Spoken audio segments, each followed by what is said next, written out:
muito obrigado, Yalabá, por estás aqui comigo numa edição do Marcaste, que é o meu podcast, que eu costumo dizer às pessoas se tu estás aqui é porque me marcaste. As pessoas não vêm ao meu podcast sem me terem marcado de algum modo. E eu lembro-me que assim que eu cheguei aqui ao Brasil para vir para a mentoria do Joel, nós tivemos logo uma conexão, logo no primeiro jantar de lançamento, começámos a falar, estava eu, tu, Patrícia e tal, e tivemos ali, e foi muito bom porque eu não sei se tu sabes como é que é chegar no país de outra pessoa e não conhecer ninguém no meio para além do próprio mentor, né? Eu só conhecia o Joel.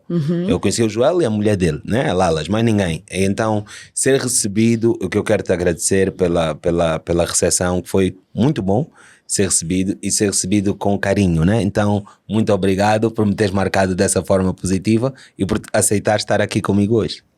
Eu que agradeço. Para mim foi uma conexão, uma sinergia realmente ali da gente naquele ambiente. Fico muito feliz de que isso tenha se perdurado e de hoje a gente poder estar partilhando esse momento aqui, mas a gente saber aí que tem uma grande jornada nossa conjunta aí pela frente. Claramente que sim. Então, eu descobri que tu tens fãs em Angola, né? Eu já te falei, né? Já te falei de algumas, mas claramente eu menciono sempre a Denise. A Denise é apaixonada pela ela. Quando tiveres com ela, dá-lhe um abraço, dá-lhe um beijo e tal. Então, mas uma das coisas que eu quero partilhar com as pessoas é o trabalho que tu fazes é outra coisa que me marca muito, que é a experiência do cliente. A experiência do cliente é uma coisa que nós em Angola temos muito espaço para trabalhar e acredito, e ainda há bocado estávamos a falar antes de começarmos a gravar, que no Brasil também há muito espaço para trabalhar. Então eu gostava de saber de ti, como é que nasce o teu amor por trabalhar nessa área?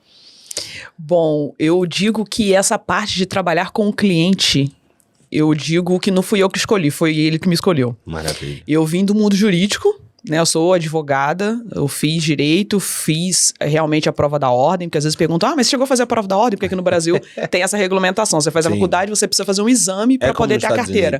Exato. E aí, quando eu estava... Também funciona assim? Mas não é exatamente... Acho que tens de fazer estágio e depois do estágio fazes um exame para te darem a carteira. Exatamente. E aí, na oportunidade, quando eu estava no meu último período de faculdade, eu trabalhava na vara criminal até, mas eu gostava muito sempre ali de atender o público. Meu negócio sempre foi ficar no balcão para receber as pessoas, sabe? Independente de quem fosse. Se era a família de um réu, se era, né, algum réu que estava com uma liberdade ali para assinar, seja um delegado, seja um magistrado, promotor. Eu sempre gostei de atender as pessoas e de me relacionar com as pessoas ali, independente de quem fosse. E quando eu fui para trabalhar numa empresa, nessa oportunidade, eu fui convidada para ingressar nessa empresa quando eu assumi uma prestação de serviço lá na minha cidade. E quando eu fui fazer a entrevista e eles viram, né, que eu tinha formação, perguntou se eu queria ir para a área de assessoria jurídica. E foi uma coisa que eu falei, não, tudo que eu não quero é ir trabalhar na parte jurídica. Bem contraditória, diria, né? Mas, e aí falou assim, não, ok, então me colocaram numa vaga comercial. Eu falei, cara, eu prefiro a área comercial. Eu fui trabalhar na área comercial e comecei no atendimento. Claro. Então, passei pelo call center, trabalhei dentro do atendimento. E por que eu falo com o atendimento? Qual que foi essa questão de ser apaixonada por trabalhar com isso? Porque realmente é algo que eu sou apaixonada e eu vivo essa experiência há quase 20 anos.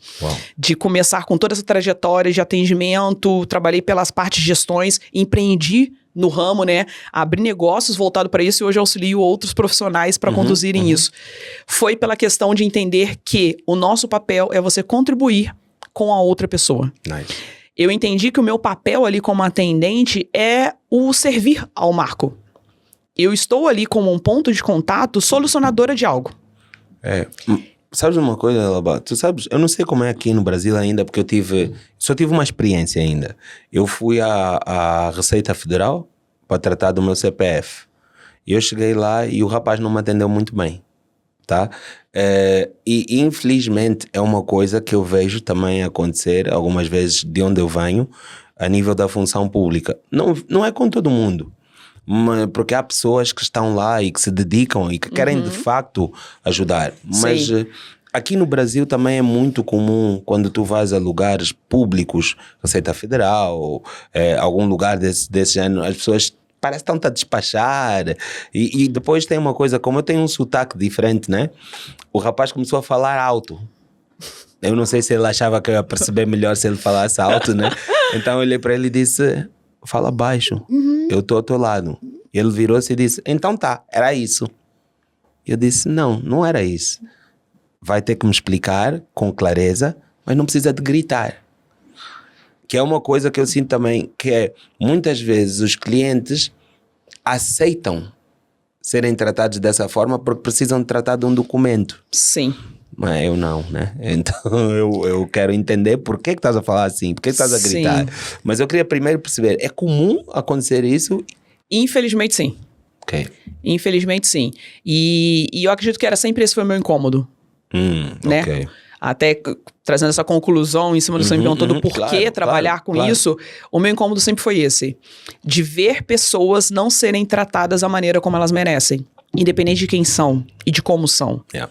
Tá? Eu acredito que se você se dispõe a atuar em algo que você precisa lidar com o público, que você faça isso bem feito.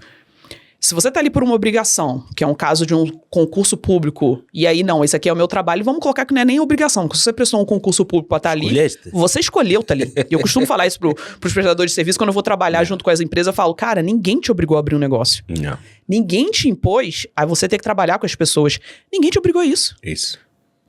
Tu fez objetivando algo porque você acredita que você tem uma solução para entregar pro outro. Ou para sanar uma necessidade, enfim. Então, se você optou por fazer, que faça bem feito. Yeah. É para isso que os negócios existem. É isso. Para atender ao outro, não para satisfazer o ego próprio. Então, nessas questões que a gente acaba envolvendo para essa parte pública, que tem essas estabilidades, né? E aqui no Brasil, a parte toda pública, né? Eu não sei se como funciona, acredito que seja no mesmo patamar. Então, você tem uma estabilidade, então as pessoas têm mais um comodismo de condicionar e de conduzir essa relação. É muito parecido. E aí, infelizmente, a gente fica à mercê. Porque eu preciso daquilo, aí eu preciso depender da boa vontade da pessoa, dela me dar informação, de talvez ser clara, e aí vieram várias questões burocráticas, porque daí às vezes você precisa ir 1, 2, 3 vezes para resolver um problema que numa primeira informação, se uma pessoa com um pouco mais de clareza, um pouco mais de boa vontade, você já teria resolvido. Claro. Então, esse é um percurso que a gente vem trazendo e vem lapidando para acontecer. E eu, quando trabalhei nessa empresa, era uma empresa concessionária prestadora de serviço público. A gente não tinha uma obrigação de ter um foco centrado no cliente. Claro. Por quê? Não é que não tinha, né? Vamos falar um pouco melhor aqui. Se tratando do contexto geral Brasil, não precisava ser uma preocupação. Porque o cliente não tinha escolha. Prestador de serviço, sou só eu, não tem concorrente, ou você aceita, ou você aceita. Não precisava ser um foco. Contudo, sempre foi uma visão que eu tive. Essa visão de trabalhar centrada no cliente, eu sempre trabalhei isso desde 2008, 2009, que é quando eu comecei a jornada. Então eu vejo que para você ter esse trabalho realmente de se entregar para essa parte de atendimento ao público e outros profissionais que eu lido dessa gestão, são pessoas que gostam de estar com pessoas. Claro. Você precisa gostar, porque quando você não gosta, acontece isso. E infelizmente no Brasil, a grande massa a gente está acostumado a ser maltratado nas prestações de serviço. Eu há uma coisa, eu tenho alguma dificuldade, eu pessoalmente, de me adaptar a ser maltratado. Todos nós deveríamos, para falar a verdade. Seja em que área da vida for, se o maltrato é contínuo, eu não vou lá ficar. Né? Há dias maus, né? Claramente as pessoas têm dias maus, mas maltrato contínuo é uma coisa que eu não vou aceitar. E aí entra a parte da experiência hoje. Yeah. Por que a experiência do cliente, né, o Customer Experience, ele está tão numa relevância? Justamente porque as pessoas descobriram que elas não precisam mais concordar ou aceitar, porque elas podem facilmente fazer com outra prestadora de serviço. Entende? Concorrência, né? Então, o que não era para ser um diferencial competitivo, porque a gente, né, eu sempre fui do meio, sempre falei que atendimento não deveria ser diferencial, e não era, porque acredita-se que é o básico que deveria acontecer, né? Mas, tendo em vista esses pontos que nós sinalizamos aqui, acabou se tornando por conta disso. Porque como a maioria não entrega, quem passou a entregar e que quem entrega cada vez mais com excelência é que vem ganhando market share, que vem ganhando mais visibilidade, mais credibilidade da marca e por aí vai. Então, por isso que a experiência do cliente hoje é um ponto tão levantado. E as pessoas estão com a consciência mais ativa quanto a isso. Claro. Eu tenho muitas perguntas para te fazer, mas eu quero começar por aqui. Tu escreveste este livro, Pessoas, o Centro dos Negócios. Ele tem o prefácio do Joel J, a introdução de José Salib Neto, né?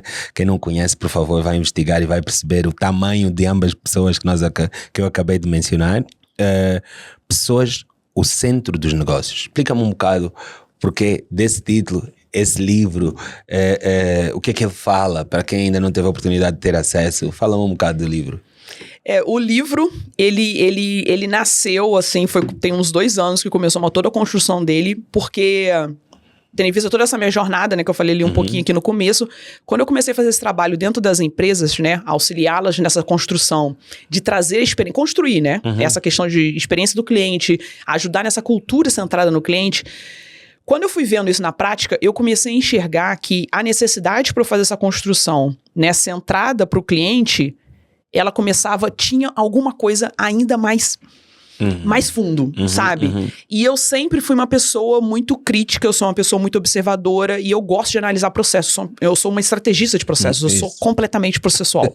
Eu bato o olho nas coisas, eu já consigo, entendeu? Identificar ali, porque a minha mente funciona assim. Exato, a minha mente funciona assim. E aí, Marco, o que aconteceu? Quando eu comecei a ver isso na prática, eu falei, cara... não é o suficiente eu só olhar para a centralidade no cliente, eu ter ele como tomada de ação.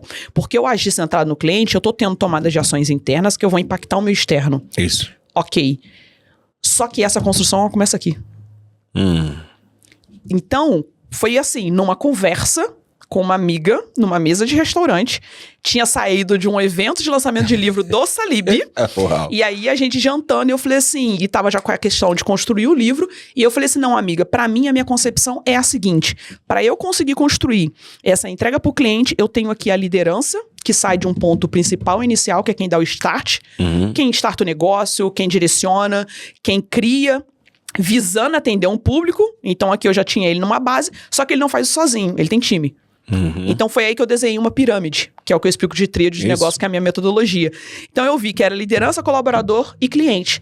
Então ali naquele papel, quando eu desenhei, eu vi, cara, são papéis diferentes e na verdade não é o cliente que está no centro, porque se eu tenho aqui a pirâmide, eu falei, não é o cliente que está no centro. O que nós temos são pessoas com funções distintas, entregando essa centralidade no cliente, mas é um negócio formado por pessoas, cada uma com seu papel e sua relevância, que não se sobrepõem e não se substituem. Então, isso que veio a ideia do livro. Foi quando eu parti, porque eu vi na prática e eu via que não era aquilo. Eu falei, cara, não é sobre isso.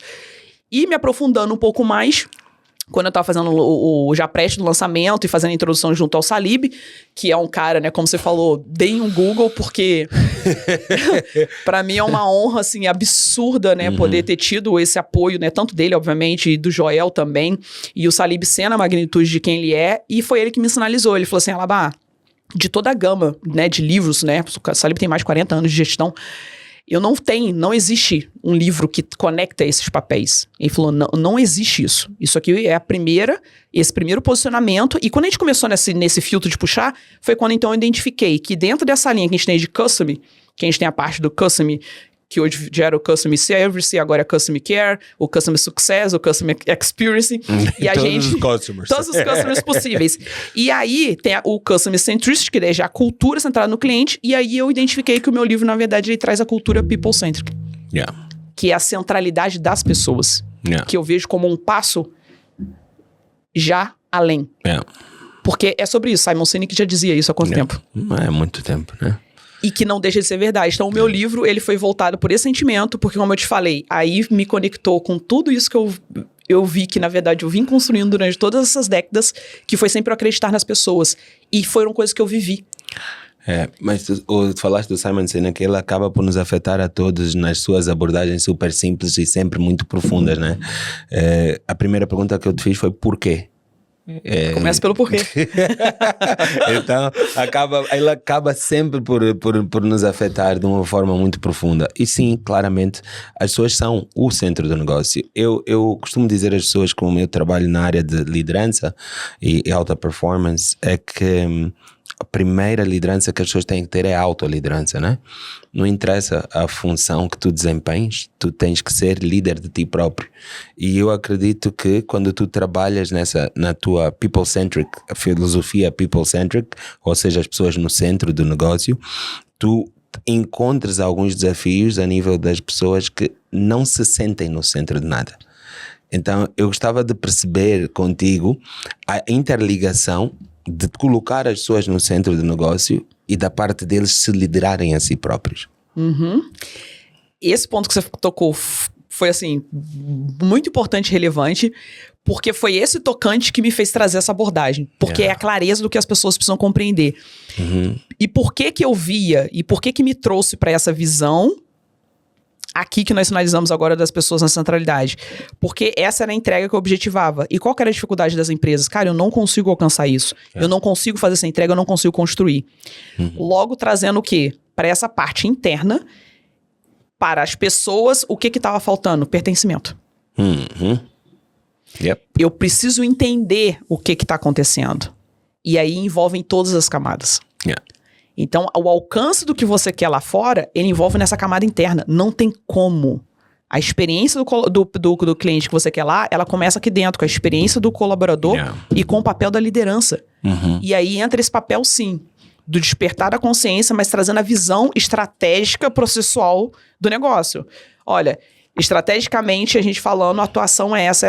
O seu papel é esse daqui. Te cabe a fazer essa entrega, a acompanhar isso, a gerir isso, a monitorar isso, e etc. E eu gosto muito de trabalhar com esse senso de pertencimento. Porque para mim ele é crucial para o alcance de resultado. Mas para tu teres esse senso de pertença, tu tens que ter uma clareza muito grande naquilo que é a cultura organizacional, né? Exato. E é de fato o que eu mais acredito. Para mim, é o que é a base para começar tudo isso. Porque começa na cultura. Não tem como você, hoje, não existe mais, Marcos, por muitos anos isso chegou a funcionar, o que a gente chamava, não sei como se fala na Angola, mas a gente falava da cultura de parede. Que é aquilo que a gente chega nas empresas do espaço. Visão, nossa, valores, aquelas placas lindas que você pensa, meu Deus, que filosofia de vida eu quero viver aqui, entendeu? E aí, quando você vai experienciar um serviço, ou você vai trabalhar naquele local, é completamente diferente. Então, essa realidade não cabe mais. As pessoas não estão mais aceitando isso, os próprios colaboradores, que é o que eu até falo aí no livro, que é sobre a necessidade do colaborador, que o colaborador hoje, ele se alinha ao que a empresa prega como cultura. Então, tudo começa na cultura. Se você me expõe, né, eu gosto de fazer uma analogia que eu falo que a venda da liderança, a primeira venda é para esse colaborador e não deixa de ser uma venda porque eu tô aqui expondo meu produto. Né? Nós somos assim, somos assado, temos isso, temos aquilo, você vai ter isso, vai ter aquilo, essa é a sua entrega, nanana. Eu tô fazendo uma venda para ele. Ele vai analisar a proposta de valor que você tá colocando e ele vai ver se condiz com o que ele quer ou não. Então, hoje, o colaborador, né, as pessoas, elas não estão mais se colocando à disposição para qualquer função. Isso para elas hoje está sendo crucial. Quais são os valores e o princípio que essa empresa de fato está colocando? O que ela de fato defende? Se não está alinhado comigo, e isso também vice-versa, depois se o cara entra, a empresa também observa isso, se não tem esse alinhamento, mas agora vamos olhar aqui um bocado para aquilo que é a realidade. A realidade no que diz respeito à comunidade negra, por exemplo, no Brasil, e a realidade no que diz respeito à comunidade em geral em Angola, que é, lá somos todos negros, né? Mas a verdade, todos não, é mentira, mas a maior parte é uma comunidade negra. Mas para deixar claro aqui que, imagina, muitas vezes nós dizemos que já não estamos na época da carreira, estamos na época do talento, né? Então eu reconheço o meu talento e eu vou analisar tudo isso que a empresa tem para me apresentar, como tu explicaste de modo excepcional, e depois escolho se quero entrar ou não. Mas, olhando aqui para o outro lado, nós sabemos que a nível da comunidade negra no Brasil não existe tanta facilidade de conseguires um bom emprego como existe para outras comunidades. Sim. Em Angola, nós temos vivido uma crise económica e financeira em que não há assim tanta facilidade de se conseguir emprego. Eu costumo dizer que há sempre trabalho, mas emprego como tal, e bem pago, e bem remunerado, e com as boas condições, não há assim tanto disponível. Sim. Então, em que momento é que as pessoas de facto se sentem confortáveis para negociar o seu talento?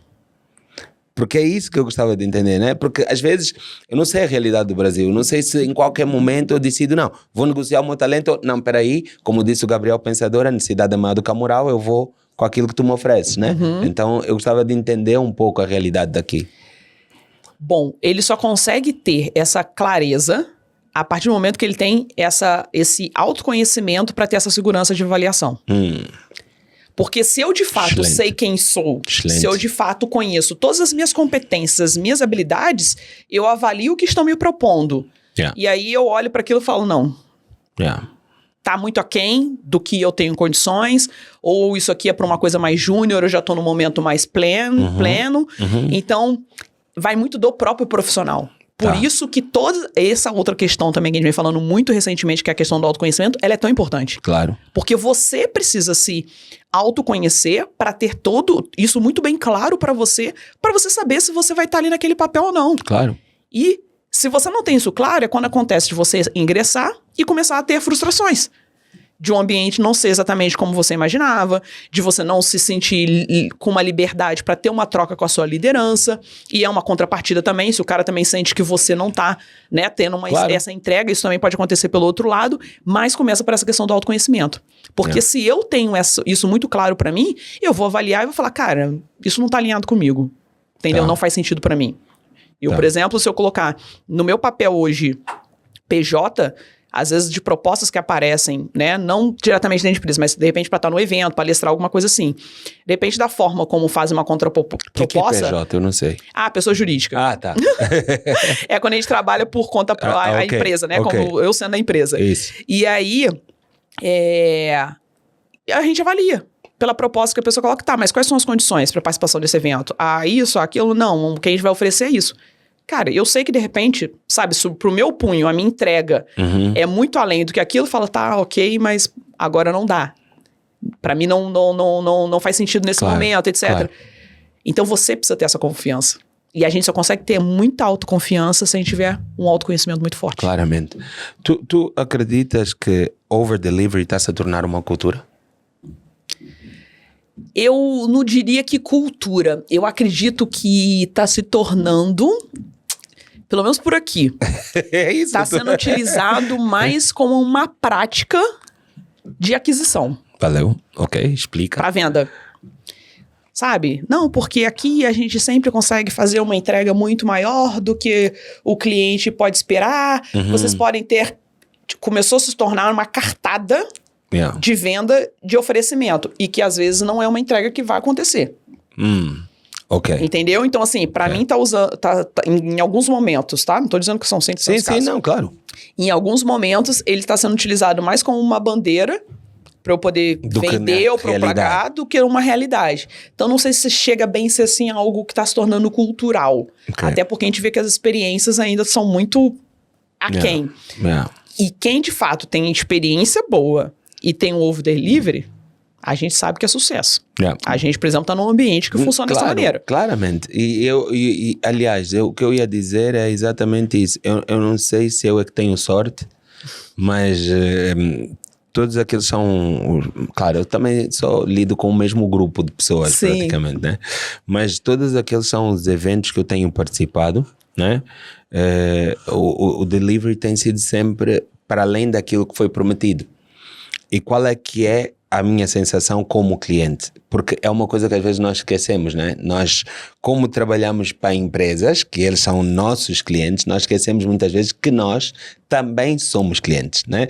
Então, isso ainda há dias eu falava com uma das executivas da minha empresa, eu perguntei-lhe como é que ela respondeu a uma mensagem, fez uma proposta de um serviço a um cliente, eu disse, eu acho que podias ir mais longe.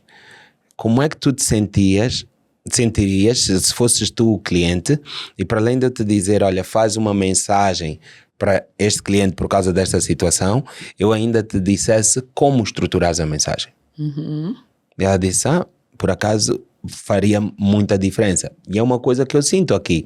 Eu vou a um evento do Joel, eu vou a um evento do Joel Caio Flávio, há dias fui a um evento do Marcos Paulo, que ele trabalha com o Pablo Marçal, e todos os eventos que eu vou, aquilo que é a promessa que está escrita, e quando eu chego lá, a entrega é muito além daquilo que foi a promessa. E por isso eu perguntei se está-se a tornar uma cultura, mas pela tua resposta o que eu percebi não é uma cultura, mas é uma prática dos que estão no topo. Exato. É estratégico. Isso eu considero uma estratégia de negócio. Por quê? É uma estratégia para você trazer retenção. Então, porque a gente fala que O que alinha, né, o ponto de entrega da satisfação do cliente é a expectativa dele. Então, a gente sempre, é o que a gente referencia, né? Se eu entrego menos que a expectativa, eu frustro esse cara. Se eu entrego o que eu prometi aqui, o A e B, cara, legal, foi isso mesmo que ele falou pra mim que ia fazer, foi isso que ele me entregou, beleza. Agora, se eu dou um up, eu supero a expectativa desse cara. Aí eu gero uma experiência muito maior. Aí eu encanto esse cara. Então, o over-delivery... Ele vira meu promotor, né? Exato. O over-delivery, ele está entrando nessa estratégia de negócio. Eu poder trazer isso aqui e entregar um a mais para quê? Para que, além, porque são conceitos diferentes. Experiência e satisfação de cliente. Eles não se misturam. Eu estar satisfeito, nem sempre a minha experiência foi boa. Uau.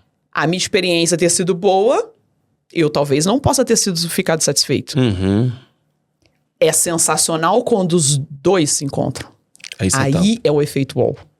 Isso é top. Eu nunca tinha pensado nessa perspectiva. Porque quando eu penso em... Porque eu penso assim. Eu penso que se eu vou estar satisfeito se a experiência for boa.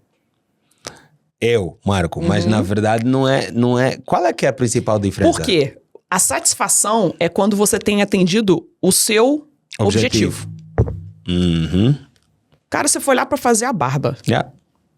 Ele foi e fez. E ficou ok. Você tá satisfeito.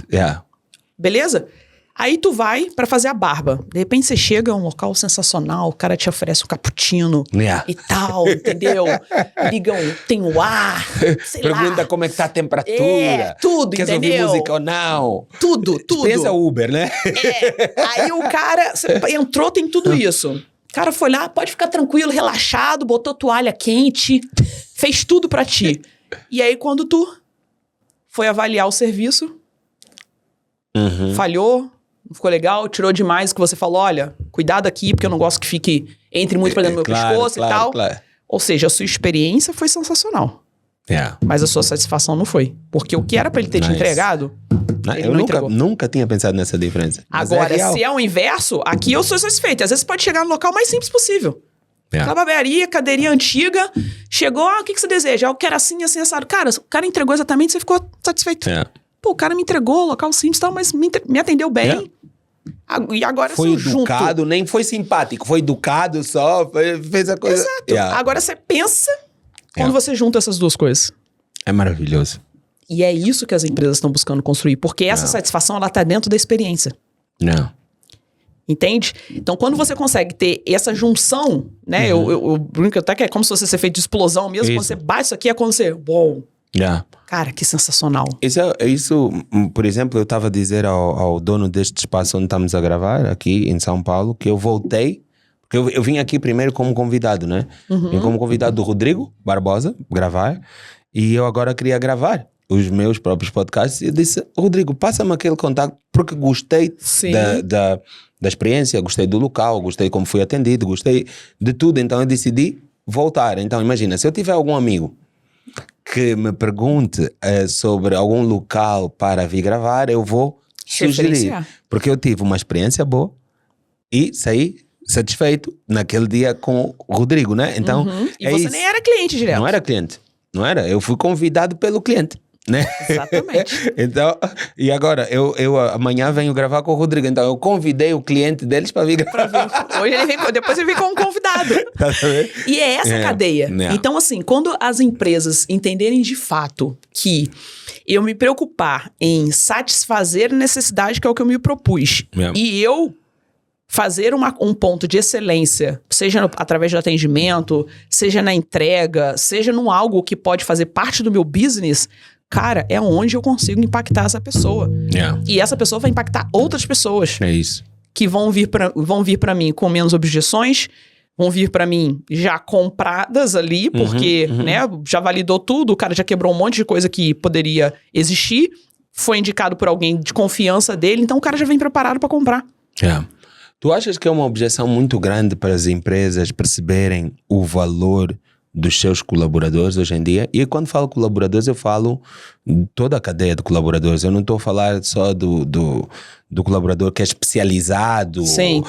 Não. Estou a falar desde o colaborador da segurança da porta, empregada de limpeza, tal. Porque eu às vezes sinto que ainda, a nível de algumas empresas, já algumas começam a ter uma visão diferente em Angola, mas eu ainda sinto que eles decidem investir ali no mid-management, top management.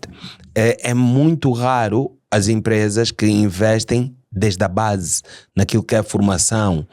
Ainda sinto que há muito aquele pensamento das empresas de vou investir, mas depois ele decide vai embora. Eu não sei se aqui também ainda há essa... Por vezes ainda acontece. Não vou falar que todo o mercado que mudou, mas ainda há pontos, empresas, né, que parte do mercado que ainda pensa dessa maneira. Só que eu, por exemplo, sou a pessoa da ótica que eu trago todo mundo da base junto. Sabe? Por exemplo, quando eu vou trabalhar dentro de uma empresa, eu faço o meu papel, que geralmente, né, como você falou, né, a gente tem lá a alta liderança, que é quem determina o game, e geralmente você vai fazer todo esse condicionamento com a liderança tática ali, né? Isso. E aí, todo mundo tem time. Eu trago o time pro jogo. Eu faço questão de trazer o time pro jogo. Faz e eu diferença. faço questão, porque primeiro que tá ligado exatamente com o que eu faço. Sim. É o quê? O senso do pertencimento. E aí, eu faço com que essa liderança, ela entenda que para essa construção, toda que a gente deseja, de fluxo, de experiência do cliente, de jornada, como que eu vou oferecer isso lá fora se eu não impactar esse cara aqui dentro? Se ele não entender do porquê disso, se ele não entender de como isso funciona, isso que eu tô falando até um pouco da parte interna, né? Mas se a gente levar para se a gente pensar nisso, isso vai para todas as esferas, se é pro cara de segurança, ele tem um chefe de segurança e tem um cara de segurança, quanto mais o segurança for, né, bem desenvolvido ali para poder lidar, né, com as pessoas, melhor é o resultado para ele que tá lá em cima. Então é isso que as empresas precisam entender. O reflexo dele, na verdade. Por quê? Porque esses são os pontos de contato com o cliente. O cliente, ele não tá enxergando se eu tô falando com você aqui, que em cima de você, de repente, tem mais 3 pessoas e que tem mais 10 pessoas junto com você trabalhando. Primeiro contato. Pro cliente é isso aqui. E todos Você, representam a empresa. Exato. A empresa, pra mim, é você que eu tô falando.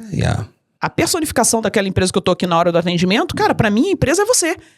Eu não sei lá quem que tá por trás.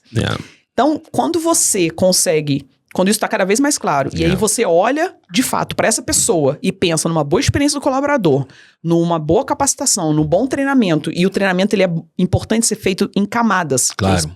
Atendendo todas essas linhas, né? Você vai ter cada vez uma entrega melhor.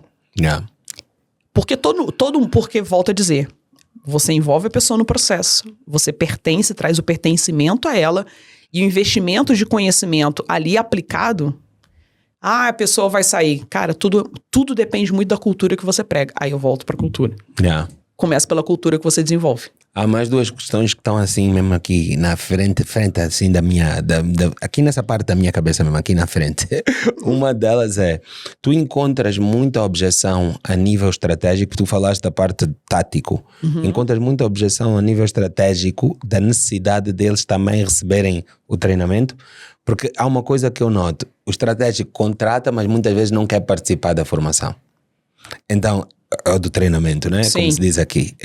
Então, a minha questão é se aqui também é comum acontecer isso. Eu tenho raros clientes, a maior parte do meu negócio é B2B, né? Então, raros são os meus clientes que desde o topo estão dispostos a participar com tático, com operacional. Raros.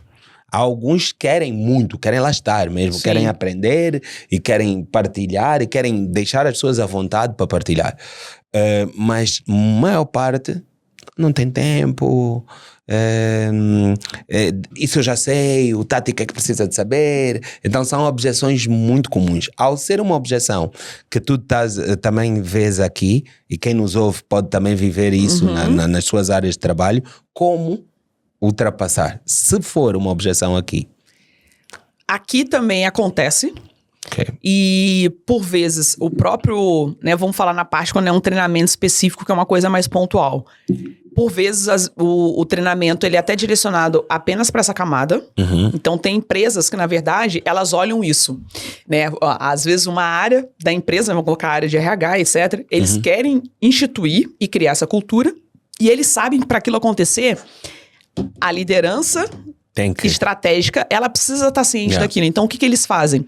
Eles acabam solicitando que seja dado uma palestra, um treinamento para esse nível. Específico, pra né? Para você despertar a consciência deles.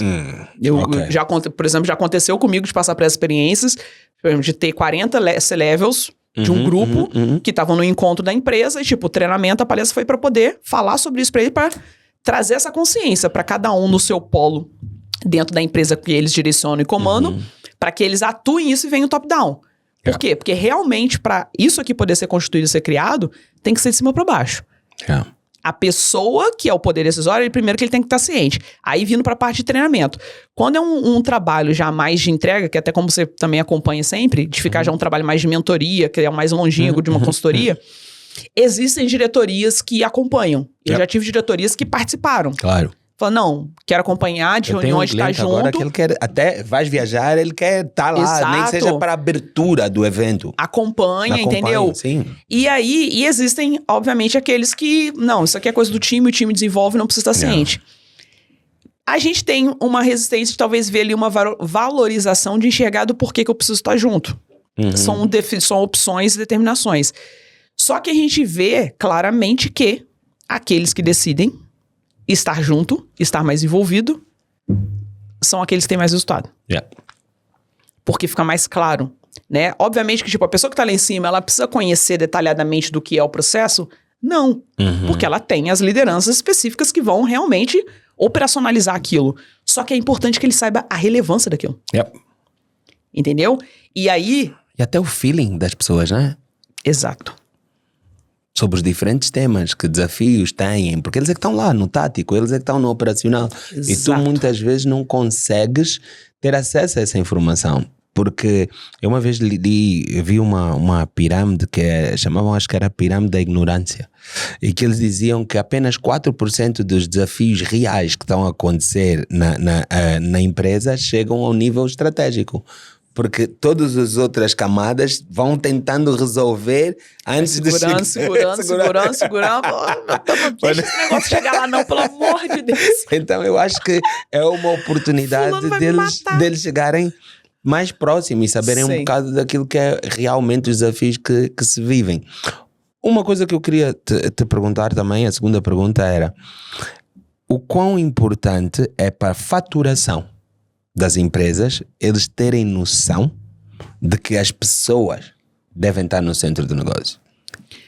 O quão importante é porque quando você trabalha com esse pertencimento, eu tenho mais comprometimento. Logo, quando eu tenho mais comprometimento, eu passo a alcançar e ter resultados não mais através das pessoas, mas junto com as pessoas. Uau! E aí o seu resultado ele é muito mais potencializado. Uau! Eu falo isso por experiência própria. Quando eu tive minha primeira liderança, imatura, não tinha tanto conhecimento, a referência que tinha de liderança era uma liderança ainda autoritária, porque era uma geração, né, anterior, então era aquela pessoa que visava, era a cultura da empresa. Sempre fui uma pessoa de resultado? Sempre fui. Até por isso que eu ocupei essa cadeira, porque sempre, como eu falei, sempre fui uma pessoa de processo, eu via as coisas acontecendo, nossa, mas isso aqui podia ser assim, isso aqui podia ser, né, ser dessa outra forma. Então, implementando essas melhorias que eu alcei e ocupei a cadeira de liderança. Estando líder da área, eu obtinha resultados? Muito. Só que eu não tinha a equipe totalmente comigo. Entende? Não era um ambiente, que eu até falei do papel do líder, eu falo sobre a construção do ambiente positivo, que é uma responsabilidade da liderança, então esse papel eu não cumpria bem.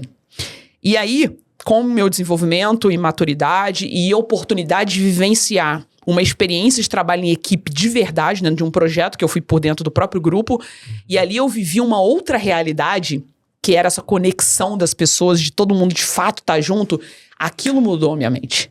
E ficou muito claro isso daqui. Então, quando eu assumi outras 2 gestões de áreas completamente distintas, eu levei muito isso. Eu desenvolvi esse senso de pertencimento com a turma. Por quê? Ele até então achava que era só mais um operador. Que o papel dele era só anotar número todo dia. Que o que o papel dele fazia diferença? Se ele anotar um número de verdade, ou se ele botar uma ocorrência, não ia fazer diferença para a empresa. Só que fazia muita diferença para a empresa. Só que ele não sabia disso. Claro. Porque ninguém nunca deixou isso claro para ele. E aí foi quando eu peguei isso, falei, cara, não, o meu foco tem que ser essa turma. E quando eu trouxe isso pra eles, do quão importante, olha, Marco, a responsabilidade sobre o caixa da empresa, que é o faturamento que você me perguntou, né? A responsabilidade sobre esse caixa da empresa, ele tá na tua mão, cara. Não pense que eu que sou importante, que é o fulano que tá naquela cadeira que é importante. O caixa da empresa parte da tua mão. Todo dia quando você sai dessa empresa, você foi pra rua. Então foi trabalhando assim, com a equipe diretamente, mostrando a relevância, trazendo o processo. Olha, tá vendo aqui aquela sinalização que você colocou daquela forma? Se você realmente tivesse se esforçado e trazido a informação correta, aqui o número como é que não tava? Aí trouxe o conhecimento e a clareza. Yeah. Então, quando isso passou a ser feito com as pessoas, os resultados aumentaram 3, 4 vezes mais. Isso é muito importante ser mencionado aqui, porque eu sinto que as pessoas continuam muito na resistência, mesmo aqui no Brasil, que é um mercado muito mais desenvolvido a nível disso de treinamentos e tudo mais. Há muito mais oferta, há muito mais desafios a nível de, também são muito mais pessoas, né? Nós somos, com base no último censo que eu tive acesso, nós somos cerca de 30 e tal milhões de pessoas em Angola. Né? No Brasil são 200 e tal milhões de pessoas, né? É um bocado. É um bocado, né? Uma diferença assim, né? Então, não, mas ainda assim, eu sinto que as objeções são parecidas. Sim. E então é importante haver essa troca para nós entendermos como ultrapassar essas objeções e podermos fazer aqui um processo de melhoria. E aí que eu queria chegar, que é, eu sinto que no Brasil há muita influência dos Estados Unidos, mas eu também sinto que o brasileiro essa é a minha sensação, tá? Tu corrige-me se eu estiver errado. Valoriza o trabalho do outro brasileiro. Sim. Nós temos esse desafio. O nosso desafio, e eu ainda dias disse isso numa palestra lá que eu fiz, é que o nosso desafio é, se não fores tão bom quanto eu, mas tiveres um sotaque mais português do que o meu, se tiveres um sotaque mais brasileiro do que o meu, já estás em vantagem. Nós tendemos a dar valor ao que vem de fora. Sim. Ao que é valorizado fora. Entende? Porque um dos maiores negócios que eu fechei foi depois de o Joel ter dito que eu era bom em Angola, no Brasil ou em qualquer parte do mundo. Mas foi um negócio fechado em Angola. Entende? Então, é uma coisa que eu gostava de perceber. Sempre foi assim no Brasil, sempre se valorizou, sempre desde que tu te lembres, sempre se valorizou o trabalho do outro brasileiro, ou é uma coisa que também é recente? E se é recente, como é que tu viste essa mudança? O que é que ocorreu? Olha, eu acredito que não foi sempre assim, tá? Eu acredito que a gente sofre uma influência muito grande da América do Norte, isso é indiscutível. Também sobre essa mesma olhar, mas é muito na questão mais de importação de informações, de tecnologia ser afetado por essa forma do que da própria entrega em si. Ok. Entendo. Se deu pra ver a diferença. Entendo. E aí, nesse momento, e o que eu acredito que vem isso sendo cada vez mais potencializado, ô Marco? Pelo fato da tomada de consciência das pessoas. Eu acredito que essa fase que a gente passou da pandemia em 2020, que fez com que nós ficássemos obrigados, né, a estarmos reclusos ali, né, em algumas situações, grande parte das pessoas ficaram reclusas, elas se muniram muito mais de uma maneira digital, de conhecimento digital. Isso. Então ali, elas viram, para quem já tinha uma inserção digital, ficou muito mais, e para quem ainda não era tão incluído digitalmente, se inseriu naquele ambiente. E ali você começou a ver uma gama de possibilidades e de coisas que às vezes você nem sabia que existia. De potenciais. E o brasileiro, na verdade, ele tem por sua natureza esse lance da compaixão para com o outro brasileiro. Isso em grande parte, a grande massa, ele tem isso. De apoiar, isso é muito bom. Querer ajudar, principalmente o pequeno empreendedor. Eu sou uma pessoa, o meu pai, ele foi uma pessoa que ele sempre colocou isso pra gente. Ele sempre colocava isso pra gente. Não, compra aqui do bairro aqui, vamos comprar aqui, vamos ajudar, vou ajudar o carinha ali, vamos ali comprar um negocinho dele ali só pra dar um apoio, saiu de cá. Então, assim, eu acredito que quem tem isso em potência é porque teve isso culturalmente desenvolvido, sabe? E cada vez mais, aí a gente trazendo por um lado nosso, nós pessoas pretas, né, as pessoas negras, vamos colocar assim, a gente pega ali os pretos e pardos, a gente vem se unindo em grande parte. Então, isso vem potencializando. Para que a gente tenha esse reconhecimento entre nós.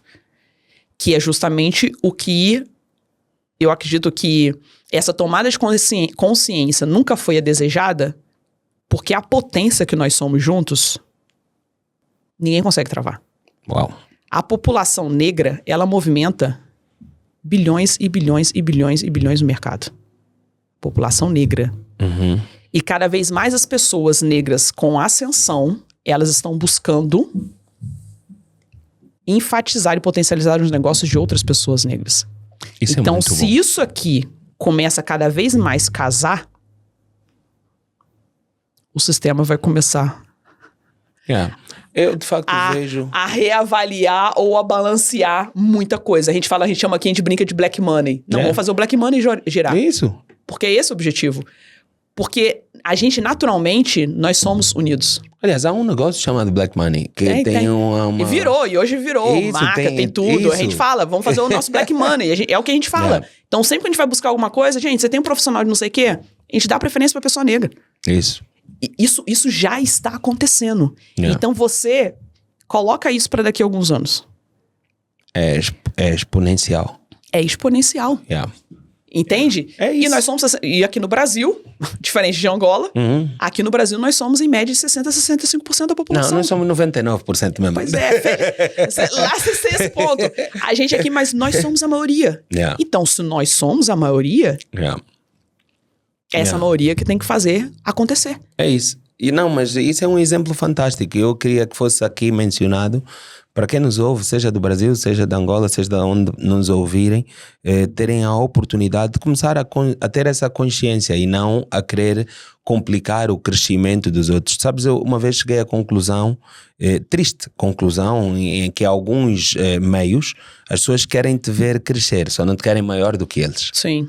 Então, mas é preciso nós trocarmos esse mindset e percebermos que quanto maior eu for, quanto maior tu fores, maior se torna a força da comunidade, né? Que é uma coisa que nós temos de trabalhar para que as pessoas percebam. Quando uma pessoa preta acende, todos nós acendemos juntos. É assim mesmo.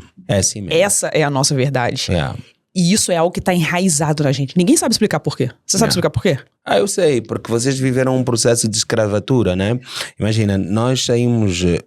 Eu que nasci em África, né? A diferença de ser preto de África e preto da diáspora é exatamente essa. É que eu que nasci em África, eu não fui escravizado.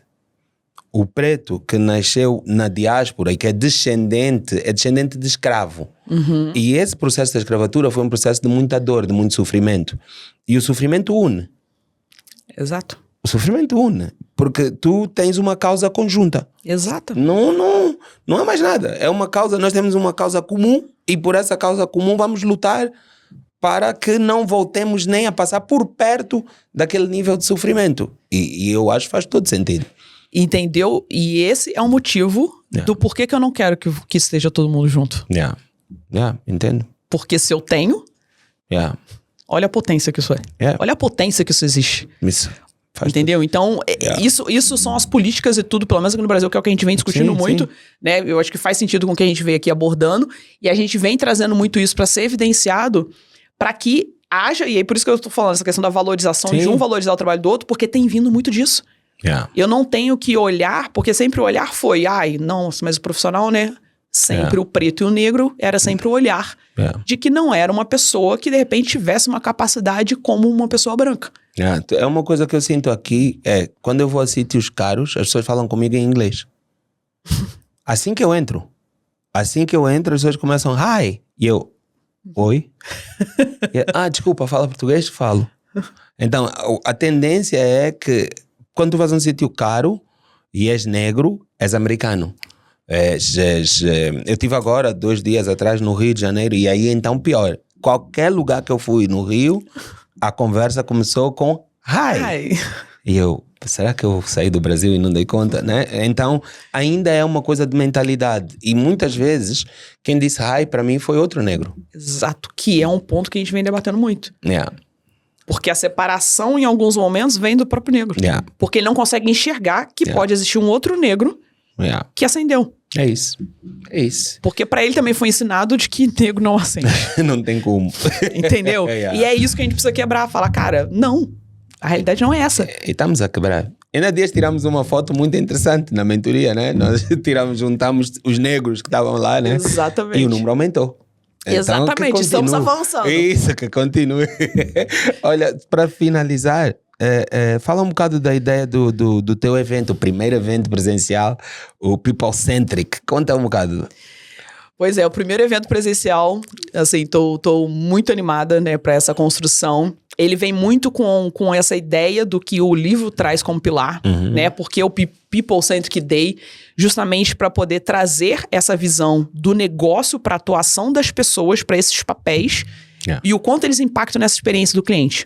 Porque a gente fala muito da parte de experiência do cliente aqui no Brasil, diversos eventos, só que muito voltado especificamente só olhando para dentro da área em si.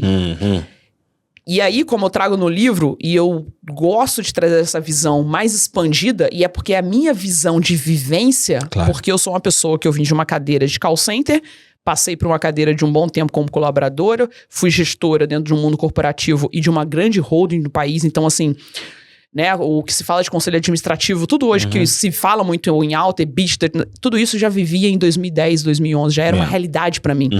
Então, eu vivi isso muito cedo. E logo depois, ao abrir negócios, tudo isso me deu uma bagagem de ter essa visão muito mais ampla. E é essa disrupção que eu quero que as pessoas elas possam ver. Para que elas entendam que toda essa construção de experienciação com o cliente, e aí entra nessa visão de estratégica de processo, para que isso seja olhado como uma gama de entrega para resultado da empresa. Isso é resultado, é business.